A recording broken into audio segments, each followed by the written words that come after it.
Hey, I hope everybody's doing well. In this particular video, I want to talk about the fundamental theme of calculus, part 2. This is evaluating definite integrals. Now, the definition of a definite integral is from a Riemann sum, and that can get very complicated for even the most basic integrands. So the fundamental theorem of calculus, part 2, is a connection between derivatives, antiderivatives, and actual integration. So let me show you an example here. So suppose I want to calculate the integral from 0 to pi of sine of x dx.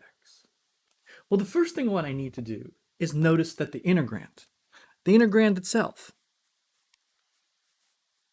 is sine of x. Now, the nice thing about sine of x is that it has a simple antiderivative. The antiderivative, or actually any antiderivative, is going to work. I know the derivative of cosine. Well, that's negative sine of x, so putting a negative in front of it, gets me an antiderivative. So in fact, I have the derivative of capital F is equal to little f. Now, why is this very helpful? Because this particular function here, the integral of it from 0 to pi is really capital F of pi minus f of 0. It's the antiderivative evaluated at the upper bound minus the antiderivative evaluated at the lower bound. So I need to compute negative cosine of pi. And I also need to compute cosine of 0. Well, cosine of pi is negative 1. So this becomes just 1 minus cosine of 0 is 1. So I get a value of 2. So there's the fundamental theorem of calculus, part 2. Fundamental theorem of calculus, part 2. Here's another example. Suppose I have the integral from negative 3 to 5 of, say, x cubed dx. And remember, the letter doesn't really make a difference. These are exactly the same answer at the end of the day.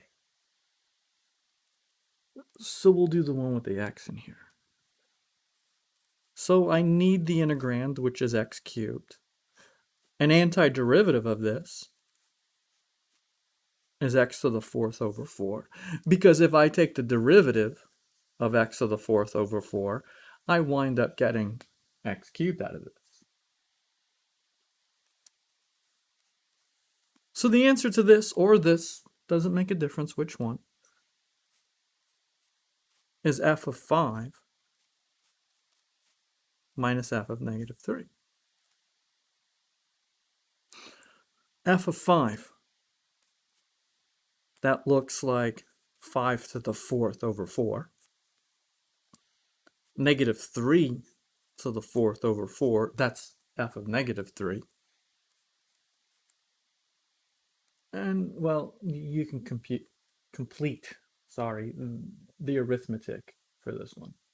Well, 5 to the 4th, 625, divided by 4. Minus 3 to the 4th, that's 81.